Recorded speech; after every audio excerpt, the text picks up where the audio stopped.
बच्चों, ज्ञान मंजिल तक यूट्यूब चैनल में आप लोगों का स्वागत है और मैं हूं कुश कुमार। तो आज हम लेकर आए हैं विज्ञान साइंस 2019 का ऑब्जेक्टिव प्रश्न और 2018 का ऑब्जेक्टिव प्रश्न क्लास 10th के लिए। तो देखते हैं हम पहला क्वेश्चन कि इनमें से कौन सा पादप हार्मोन है। तो पादप हार्मोन इसमें से है साइटोकाइनिन। ऐसे पादप हार्मोन ऑक्सिन भी है, साइटोकाइनिन है, जिब्रेलिन है, अवशेषिक अम्ल है, एथिलीन है। सुरंगम किस राज्य की जल संग्रह व्यवस्था है। तो सुरंगम, तो इसको याद रखिएगा, सुरंगम के एस से सुरंगम के से कर्नाटक। तो इसका आंसर हो जाएगा डी, कर्नाटक। अगला क्वेश्चन देखते हैं कि दांतों की सफाई करने के लिए दंत मंजन प्रायः होता है। तो दांतों की सफाई के लिए दंत मंजन क्या होता है। तो ये होता है लवण युक्त। क्या होता है? लवण युक्त। आगे देखते हैं चौथा क्वेश्चन कि किसी लेंस द्वारा उत्पन्न आवर्धन का एसआई मात्रक होता है। तो आवर्धन का एसआई मात्रक नहीं होता है, याद रखिएगा। एसआई मात्रक क्या होता है? उसका मात्रक विहीन होता है, क्योंकि अनुपातीय राशि होने के कारण। क्लोरीन के परमाणु की 72 कक्षा में कितने इलेक्ट्रॉन होते हैं। तो हम जानते हैं कि क्लोरीन का परमाणु संख्या 17 होता है। तो 2 8 7, तो 72 कक्षा में इलेक्ट्रॉन की संख्या कितनी हुई? 7। हमारा आंसर नंबर सी, 7। कौन सा हाइड्रोकार्बन सबसे सरल है। तो सबसे सरल हाइड्रोकार्बन है मीथेन। निम्नलिखित में कौन सा संबंध सही है। तो V बराबर IR। किसी कोष में इलेक्ट्रॉनों की अधिकतम संख्या कितनी होती है। तो किसी कोष में इलेक्ट्रॉनों की अधिकतम संख्या होती है 2n²। 2n², जहाँ n एक कक्षा की संख्या है। जैसे कक्षा 1 है तो 2 गुने 1 का स्क्वायर, तो 2 गुने 1 का स्क्वायर 1 बराबर 2। जैसे 2n² होता है तो 2, अगर दूसरा कक्षा में देखना है कितने इलेक्ट्रॉन होगा तो 2 और 2 के स्क्वायर 4, 4 दूने 8। निम्न में कौन बौने पौधे को दर्शाता है। तो बौने पौधा का बौना बौना टी, मैं छोटकी टी और छोटकी टी। क्या वो है लंबे पौधों को तो कैपिटल टी। इसमें है छोटे और बौने और लंबे। मेरुरज्जु निकलता है कहाँ से। तो परम मस्तिष्क से। मेरुरज्जु कहाँ से निकलता है। तो परम मस्तिष्क से। किसी अंतरिक्ष यात्री को आकाश का रंग कैसा प्रतीत होता है। तो कोई भी अंतरिक्ष यात्री उसका आकाश का रंग काला प्रतीत होता है। कैसा प्रतीत होता है? काला। रुधिर का कौन सा अवयव रक्त स्राव को रोकने में मदद करता है। तो रुधिर का प्लेटलेट्स जो है रक्त स्राव को रोकने में मदद करता है। एल्केन का समान सूत्र क्या होता है। तो एल्केन का समान सूत्र CnH2n+2 होता है। CnH2n किसका होता है। तो एल्कीन के, एल्कीन। और CnH2n-1 किसका होता है। और CnH2n-2 होता है। तो CnH2 वाला होता है एल्काइन के। ये होता है CnH2n-1 एल्कील के, एल्कील।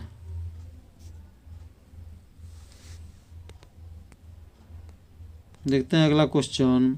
निम्नलिखित में कौन सा पर्यावरण अनुकूलन नहीं है। तो पर्यावरण अनुकूल पैदल चलना है, साइकिल से चलना है, मोटरसाइकिल से चलना। ये पर्यावरण का अनुकूलन नहीं है कि मोटरसाइकिल चलाते हैं तो उसमें से धुआं निकलता है जिसके कारण प्रदूषण होता है।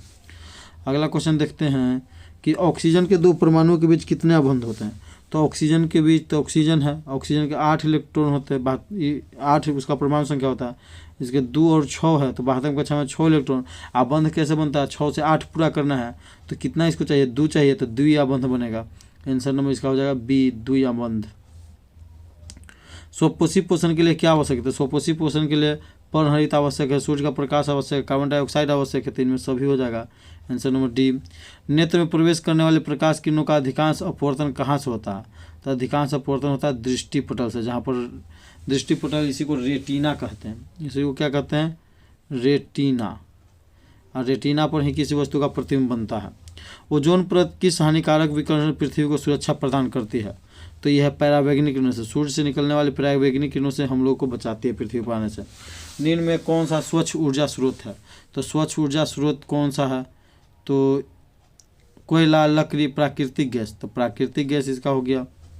निम्न में कौन एक उभयलिंगी जंतु है। तो केचुआ उभयलिंगी जंतु है। केचुआ के एक भी आँख नहीं होते, याद रखिएगा। केचुआ में एक भी आँख नहीं होते हैं। निम्नलिखित में कौन एक एकलिंगी पुष्प है? तो पपीता का फूल है जो कि एकलिंगी पुष्प, सरसों पुष्प, गुलहड़ का पुष्प या गुलाब का पुष्प, ये सब द्विलिंगी है। कौन सा धातु कमरे के ताप पर तरल अवस्था में होता है? ब्रोमीन।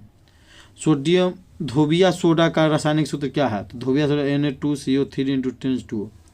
निम्नलिखित में कौन सा जीवाणु जनित रोग नहीं है? तो जीवाणु जनित रोग नहीं है, माने विषाणु से होता है मस्सा, सिफिलिस और गोनोरिया तो जीवाणु से होता है। जीवाणु से होने वाला रोग का ट्रिक क्या है? गोपले काटा है रिचनिकोसिटी, गोपले काटा है न रिचनिकोसिटी। गो से गोनोरिया, प्लेग, काटा तो कहा से काली खांसी, टा से टाइफाइड, है से हैजा, डी से डिप्थीरिया, छ से क्षय रोग, नी से निमोनिया, को से कोड, सी से सिफिलिस, टी से टिटनस, ये सब जीवाणु से होने वाला रोग है। निम्नलिखित में कौन धातु का गलनांक सबसे कम होता है? तो सोडियम। रासायनिक अभिक्रिया के दौरान किसी पदार्थ में ऑक्सीजन का योग कहलाता है? तो ऑक्सीजन का उपचयन कहलाता है, ऑक्सीकरण इसी को कहते हैं। कौन सा परंपरागत स्रोत है? तो कौन सा परंपरागत स्रोत है? तो इनमें से कोई नहीं। नाभिकीय ऊर्जा, भूतापीय ऊर्जा, जैव मात्रा, ऐसे में कोई नहीं। संगमरमर का रासायनिक सूत्र क्या है? CaCO3 calcium carbonate. अति भारण के समय विद्युत धारा में परिपथ का मान क्या होता है? बहुत। विद्युत धारा का मान क्या होता है? विद्युत परिपथ में विद्युत धारा का मान बहुत अधिक बढ़ जाता है। इसका हो जाएगा आंसर नंबर सी। जैव विविधता का विशिष्ट स्थल क्या है? तो जैव विविधता का विशिष्ट स्थल वन है, याद रखिएगा। जैव विविधता वाला विशिष्ट स्थल कौन है? वन। वायुमंडल में प्रकाश का कौन सा रंग अधिक प्रकीर्णन करता है? तो नीला। निम्नलिखित में किस माध्यम में प्रकाश की चाल अधिकतम होती है? तो ये हो जाएगा हवा में। 3 × 10⁸ मीटर प्रति सेकंड। 3 × 10⁸ मीटर प्रति सेकंड। चालक का प्रतिरोध निर्भर करता है किन बातों पर? तो चालक की लंबाई पर कहीं करता है, चालक के अनुप्रस्थ काट के क्षेत्रफल पर कहीं करता है, चालक के तापमान पर कहीं करता है, चालक में प्रवाहित विद्युत धारा पर। ये हो जाएगा आंसर नंबर डी, चालक में प्रवाहित विद्युत धारा पर नहीं करता है। निम्न में किस दर्पण की फोकस दूरी धनात्मक होती है? तो दर्पण की फोकस दूरी धनात्मक होती है। उत्तल दर्पण और उत्तल लेंस दोनों की फोकस दूरी धनात्मक होती है, याद रखिए। लेंस पूछे चाहे दर्पण पूछे, उत्तल के धनात्मक होता है, अवतल के ऋणात्मक। समतल दर्पण के फोकस दूरी अनंत होता है, समतल दर्पण की फोकस दूरी अनंत होता है, याद रखिएगा। पादपों में पाया जाने वाला वृद्धि हार्मोन निम्न में से कौन सा है? तो वृद्धि हार्मोन है जिब्रेलिन, जिसकी खोज कुरासोवा ने किया था। निम्न में कौन सा उपधातु है? तो जर्मेनियम। जर्मेनियम जो है उपधातु है। समांतर अनुशीतलन रक्तदाब क्या होता है? डायस्टोलिक। डायस्टोलिक ये हो जाएगा 80 mmHg। विभक्त वलय का उपयोग किस उपकरण में किया जाता है? तो विद्युत मोटर में। विद्युत मोटर में विभक्त वलय, विद्युत जनित में विभक्त वलय का भी और एक पूर्ण वलय का भी प्रयोग होता है। विद्युत आवेश का एसआई मात्रक क्या है? तो विद्युत आवेश का एसआई मात्रक है कूलाम। आंसर हो जाएगा आपका डी, कूलाम। हमारा शरीर पीएच मान कितना है? तो हमारा शरीर का पीएच मान प्लस 7.0 to 7.8, 7.0 से 7.8 डी आंसर।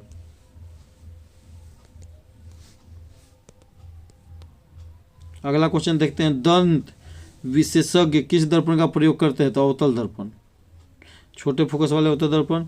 कौन सा लेंस अपसारी लेंस भी कहलाता है? तो अपसारी लेंस अवतल लेंस को कहते हैं, उत्तल लेंस को अभिसारी लेंस कहते हैं, अभिसारी लेंस। पुतली के साइज को कौन नियंत्रित करता है? तो परितारिका या आइरिस पुतली के साइज को नियंत्रित करता है। किस दृष्टि दोष को अवतल और उत्तल दोनों द्वारा द्विफोक्सी लेंस से दूर किया जाता है? तो जरा दूरदर्शिता को। एक प्रयोग में अवतल दर्पण द्वारा किसी बिंब का प्रतिबिंब एक पर्दे पर प्राप्त किया जाता है। दर्पण की फोकस दूरी को निर्धारित करने के लिए प्रयोगकर्ता को मापने की जरूरत है। तो दर्पण एवं पर्दा के बीच की दूरी, दर्पण तथा बिंब के बीच की दूरी दोनों निकालेंगे। मान कि दर्पण एवं पर्दा के बीच की दूरी, तो पर्दा पर बना है का चीज? प्रतिबिंब, तो भी, और बिंब की दूरी तो यू, ये दोनों प्राप्त होगा तो 1/f बराबर 1/v प्लस 1/e होता है। तो इससे निकल जाएगा फोकस दूरी, तो यहाँ जाएगा हमारा सी आंसर। शब्द को उसके छोटे अक्षरों को पढ़ने के लिए आप किस लेंस का उपयोग करेंगे? तो 50 सेंटीमीटर फोकस दूरी वाला, 50 सेंटीमीटर फोकस दूरी वाले उत्तल लेंस का प्रयोग हम करेंगे। निम्न में कौन विद्युत विभवांतर का ऐसा मात्रक है? तो विभवांतर का ऐसा मात्रक है वोल्ट। विभवांतर का ऐसा मात्रक है वोल्ट। लघु पथन के समय परिपथ में विद्युत धारा का मान क्या हो जाता है? तो लघु पथन में विद्युत धारा का मान क्या हो जाता है? बहुत अधिक बढ़ जाता है। पश्चिम की ओर प्रक्षेपित कोई धनावेशित कण किसी चुंबकीय क्षेत्र द्वारा उत्तर की ओर विक्षेपित हो जाता है। तो चुंबकीय क्षेत्र की दिशा क्या है? दक्षिण की ओर। तांबे के तार की एक आयताकार कुंडली किसी चुंबकीय क्षेत्र में घूर्णी गति कर रही है, तो इस कुंडली में प्रेरित विद्युत धारा की दिशा में कितना परिभ्रमण के पश्चात परिवर्तन आएगा? तो 1/4। किसी विद्युत धारावाही सीधी लंबी परिचालनिका के भीतर चुंबकीय क्षेत्र होता है, तो इसका होता है शून्य। याद रखिएगा, शून्य।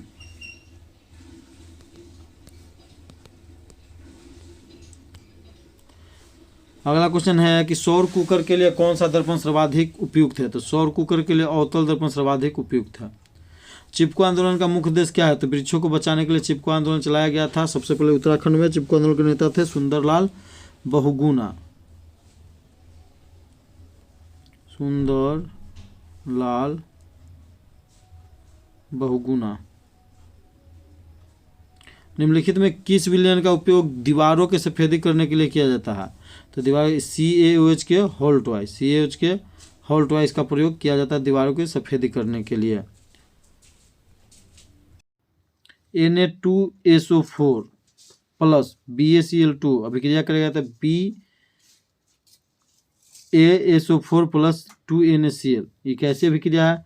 तो द्विविस्थापन अभिक्रिया है। इसी को उभय विस्थापन कहते हैं। कौन सा बुझा हुआ चूना है? तो CaOH के होल ट्वाइस बुझा हुआ चूना है। CaCO3 कैल्शियम कार्बोनेट है। CaO को बिना बुझा हुआ चूना कहते हैं कैल्शियम ऑक्साइड। बुझा हुआ चूना को हम भखरा चूना कहते हैं। बिना बुझा हुआ चूना को कली चूना कहते हैं। Na2CO3 का जलीय विलयन का पीएच मान क्या है? Na2CO3 का जलीय विलयन क्षारीय होता है। क्षारीय विलयन का पीएच मान होता है 7 से अधिक। अम्लीय विलयन का पीएच मान 7 से कम। उदासीन विलयन का पीएच मान 7। बॉक्साइट किस धातु का अयस्क है? तो एल्युमिनियम। लोहा एवं इस्पात को जंग से सुरक्षित रखने के लिए उस पर किस धातु की पतली परत चढ़ाई जाती है? तो जिंक। किस रासायनिक यौगिक को गर्म करने पर प्लास्टर ऑफ पेरिस प्राप्त होता है? तो ये आपको हो जाएगा gypsum. Gypsum CaSO4 × 2H2O। Propanone में उपस्थित क्रियाशील समूह क्या है? तो CO। प्रोपेनोन, नोन जिसमें लग गया CO हो जाएगा। एसिटिक अम्ल का IPAC नाम क्या है? एथेनोइक अम्ल। आंसर ए, एथेनोइक अम्ल एसिटिक अम्ल का नाम है। अब मेथेनोइक अम्ल को फॉर्मिक अम्ल कहते हैं। मेथेनोइक अम्ल को फॉर्मिक अम्ल कहते हैं। विद्युत अपघटनी परिष्करण में अशुद्ध धातु को बनाया जाता है। तो अशुद्ध धातु को बनाया जाता है एनोड, अशुद्ध धातु को बनाया जाता है कैथोड। अष्टक सिद्धांत को किसने दिया? अष्टक नियम को दिया था न्यूलैंड्स ने। डोब्रेनर ने दिया था तिर्यक नियम। डोब्रेनर ने दिया था तिर्यक नियम। आधुनिक आवर्त सारणी के अनुसार तत्वों का गुणधर्म होता है। तो आधुनिक आवर्त सारणी के कारण तत्वों का गुणधर्म होता है परमाणु संख्या का आवर्त फलन। निम्नलिखित में कौन सा आयन लाल लिटमस को नीला कर देता है? तो लाल लिटमस को नीला कर देता है, तो नीला आगे लिखते हैं। तो लाल लिटमस को नीला कर देता है, उल्टा है तो क्षारीय होगा। क्षार में क्या होता है? OH माइनस होता है। अगर यही नीला से लाल करता तो ये हो जाता क्या जी? अम्लीय। अम्ल को क्या होता है? H+ आयन होता है। तो इसका आंसर हो जाएगा B, OH माइनस। पादप में जाइलम किसके लिए उत्तरदायी है? तो जल के संवहन के लिए। भोजन के संवहन के लिए कौन है? तो फ्लोएम है। फ्लोएम जो है भोजन के संवहन के लिए है।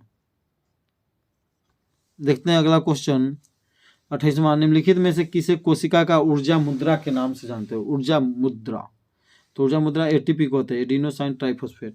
पत्तियों में गैसों का आदान प्रदान किसके द्वारा होता है? रंध्रों के द्वारा होता है। हृदय से रक्त की संपूर्ण शरीर में पंप किया जाता है किसके द्वारा? होता है नीलय के द्वारा, बायां नीलय। कौन सा पादप हार्मोन पत्तियों के मुरझाने के लिए उत्तरदायी है? तो एब्सिसिक अम्ल होता है इसका आंसर, एब्सिसिक अम्ल।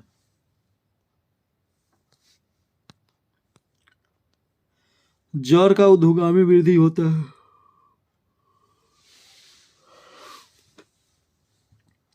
देखते हैं अगला क्वेश्चन 32, जड़ का ऊर्ध्वगामी वृद्धि होता है किसकी ओर? तो गुरुत्वानुवर्तन की ओर, गुरुत्वाकर्षण की ओर। पॉन्स, मेडुला और अनुमस्तिष्क किसके भाग है?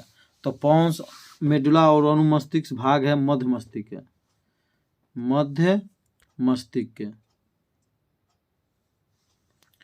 निम्नलिखित में कौन सी अनैच्छिक क्रिया नहीं है? तो अनैच्छिक क्रिया में जो अपने इच्छा से होता है, चबाना अनैच्छिक क्रिया नहीं है। अनैच्छिक क्रिया मतलब ये अच्छी क्रिया है, अच्छी क्रिया क्या होता है? चबाना। और लैंगिक जनन मुकुलन द्वारा किस में होता है? ईस्ट में भी होता है। और हाइड्रा में भी एक याद रखिएगा, हाइड्रा में भी होता है। शुक्राणु का निर्माण होता है किस में? तो शुक्राणु का निर्माण होता है वृषण में। पुष्प का कौन सा भाग फल बनाता है? तो पुष्प का अंडाशय वाला जो भाग है फल बनाता है। लिंग गुणसूत्र का पूर्ण जोड़ा किसमें पाया जाता है? तो पुरुषों में। पुरुषों में पूर्ण जोड़ा किसे पाया जाता है? XY। महिला में केवल पाया जाता है XX।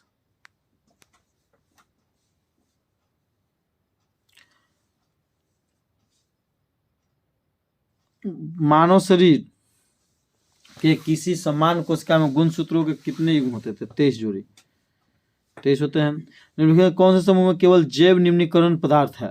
तो जैव निम्नीकरण पदार्थ हो जाएगा केक, लकड़ी और घास, डी ऑप्शन, केक, लकड़ी और घास। इसमें देखिए अजैव निम्नीकरण जैसे चमड़ा, तो यह सड़े गलेगा नहीं। प्लास्टिक सड़े गलेगा नहीं। रबर सड़े गलेगा नहीं, तो ये अनिम्नीकरण है। तो दोस्त आज यहीं तक। अगर यह वीडियो आप लोगों को अच्छा लगा हो तो लाइक करें, शेयर करें और सब्सक्राइब करें।